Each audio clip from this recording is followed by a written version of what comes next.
hear the term royal bloodline and immediately start thinking about castles, crowns, and wealth. But spiritually, royal bloodlines weren't always about power. They were about memory, stewardship, and responsibility. In ancient cultures, kings and queens weren't originally meant to lead through domination.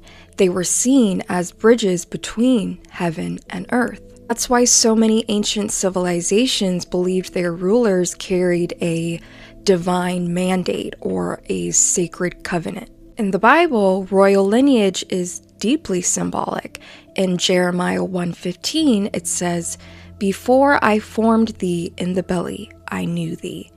Meaning, lineage wasn't just physical, it was a spiritual assignment. Psalm 82:6, it says, "Ye are gods, and all of you are children of the Most High," hinting that humanity itself carries divine inheritance. One of my favorite verses, Luke 17:21, Christ says, "The kingdom of God is within you," meaning not in castles, temples, governments, but physically within, as in your DNA and your blood.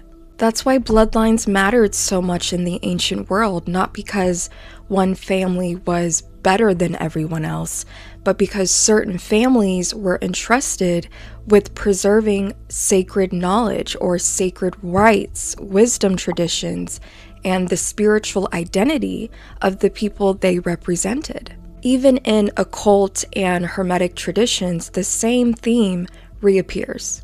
The Emerald Tablets of Thoth talk about the divine spark within humanity, as above, so below, as within, so without, meaning the heavenly pattern exists inside the human body. In alchemy and esoteric traditions, the royal bloodline often symbolized awakened consciousness, a perfected soul, not just literal nobility.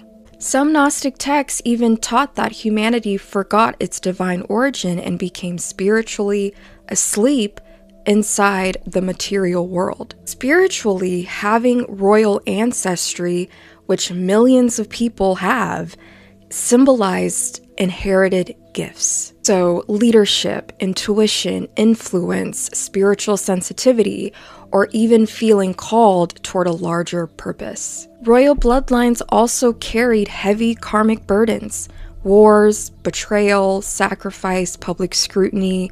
All of that is generational trauma. The higher the throne, the heavier the crown. Ecclesiastes 1:9 says, "There is no new thing under the sun," meaning that these cycles of kingdoms rising, falling, bloodline struggles have repeated throughout history. In a deeper symbolic sense, the royal bloodline is humanity itself. Many ancient teachings say we've forgotten who we are, that the kingdom was never supposed to only exist outside of us, but within us as well. The highest form of royalty is self-mastery, and the true crown is consciousness.